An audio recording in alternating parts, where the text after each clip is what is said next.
نسیم اکرم صاحب، سوال ہے ان کا کہ مغرب کی نماز اگر 2 رکعت چھوٹ جائے تو اسے کیسے پڑھیں؟ دیکھیے، مغرب کی نماز اگر 2 رکعت چھوٹتی ہے آپ کی، تو تیسری رکعت آپ گویا امام کے ساتھ پڑھ رہے ہیں، جو آپ کی پہلی ہے اور امام کی تیسری ہے۔ تو آپ اس کو اپنے لیے پہلی تصور کریں، اور امام کے سلام پھیرنے کے بعد 2 رکعت جو مکمل کریں گے وہ آپ کی دوسری اور تیسری ہوگی، اور اس میں وہی طریقہ اختیار کیا جائے گا جو اصل نماز میں ہوتا ہے، پہلی اور دوسری اور تیسری کے لحاظ سے۔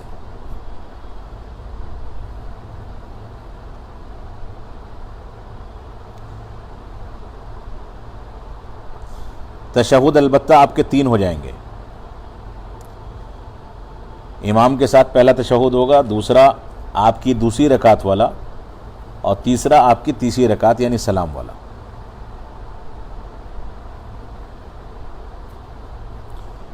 اگلا سوال ہے سفیان متین صاحب کا،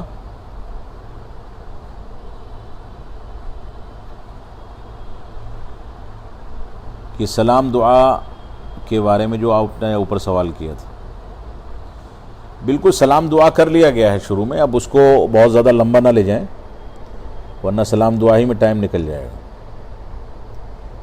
محمد یاور صاحب،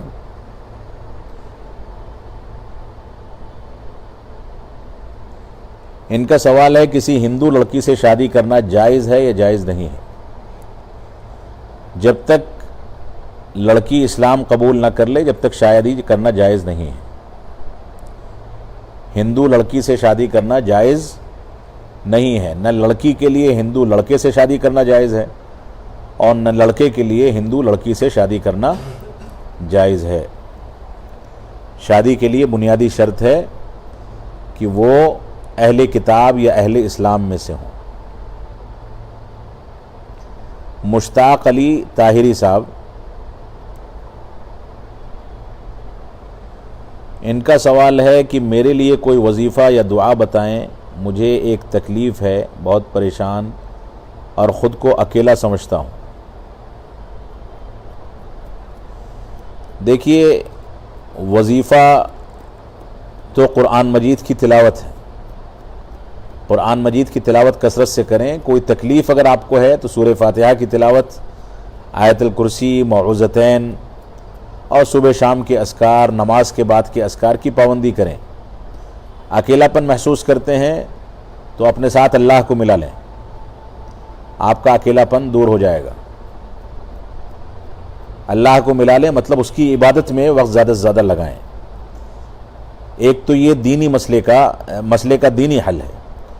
دوسرا مسئلے کا حل یہ ہے کہ اگر آپ بالکل تنہا ہیں تو آپ اپنے لیے کسی کو دکیلا بنا لیں، یعنی اگر تنہا ہیں آپ تو شادی کر لیں تاکہ آپ کی تنہائی ختم ہو جائے۔ یہ آپ کا دنیاوی حل ہے جس پر دین بھی ابھارتا ہے۔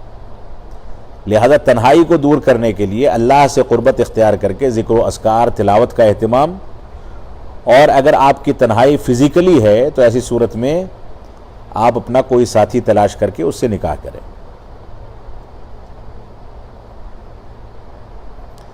عبد الواحد ریاض صاحب کوئی ہیں، ان کا سوال ہے کسی کو برتھ ڈے وش کرنا کیسا ہے؟ جائز نہیں ہے، حرام ہے اسلام میں۔ کسی کو برتھ ڈے یا جنم دن وش کرنا یہ اسلام میں حرام ہے، اس کی گنجائش نہیں ہے، کیونکہ یہ عیسائیوں کی مشابہت ہے، اور اللہ کے رسول صلی اللہ علیہ وسلم نے فرمایا من تشبہ بقوم فہو منہم، جو کسی قوم سے مشابہت اختیار کرتا ہے دینی امور میں وہ ان میں سے ہو جاتا ہے۔ اگلا سوال ہے طوبہ خان صاحبہ کا، قرآن مجید پڑھتے وقت ہل ہل کر پڑھ سکتے ہیں جیسے کچھ لوگوں کی عادت ہوتی ہے جھوم جھوم کر کے پڑھنے کی؟ جھوم کر کے پڑھنا یہ اصل میں اہل بدعت کا طریقہ ہے، لہٰذا ہمیں اس سے پرہیز کرنا چاہیے۔ قرآن مجید کو ایک پوزیشن میں بیٹھ کر کے پڑھنا ہی اصل طریقہ ہے۔ جو جھوم کر کے پڑھتے ہیں وہ توجہ کو ایک جگہ پر مرکز کرنے کے لیے کیا جاتا ہے کہ دھیان ادھر ادھر نہ بھٹکے، لیکن کیونکہ ہم اس کے عادی ہو چکے ہیں کہ جھوم کر کے پڑھیں تبھی ہمارا دھیان ایک جگہ آئے گا. اگر ہم ٹھہر کر کے پڑھ کر کے عادی بنائیں اپنے ذہن کو کہ وہ ایک جگہ رہے تو اس کی عادت بھی ہماری بن جائے گی. تو اصل میں جھوم کر کے پڑھنا یہ اہل بدعت کا طریقہ ہے اور اس سے ہمیں بچنا چاہیے.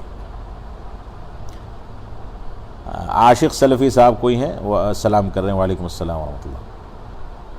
عبد الواحد ریاضی صاحب، ان کا سوال وہی برتھ ڈے منانا کیسا ہے؟ میں نے بتایا جائز نہیں ہے. عیسائیوں سے مشابہت ہے اور مشابہت کرنے والا دینی امور میں انہی میں سے ہو جاتا ہے جس کی مشابہت کرتا ہے. عبداللہ شیخ صاحب، ان کا کوئی سوال نہیں ہے. جو سوال ہے وہ یہ ہے کہ مدرسہ کب کھلے گا. اس کے لیے وزیر اعظم سے اپائنٹمنٹ لینی پڑے گی تب پتہ چلے گا. جب کرونا ختم ہوگا تب مدرسہ کھلے گا. ہاں سیم سوال تھا. یہ طلبہ ہے اصل میں پریشان ہیں بیچارے کہ پڑھائی کب شروع ہوگی. آن لائن تعلیم چل رہی ہے اور وہ چاہتے ہیں آف لائن شروع ہو جائے. اب جو ہمارے لیے قید و بند ہے جب تک حکومت کی گائیڈ لائن نہیں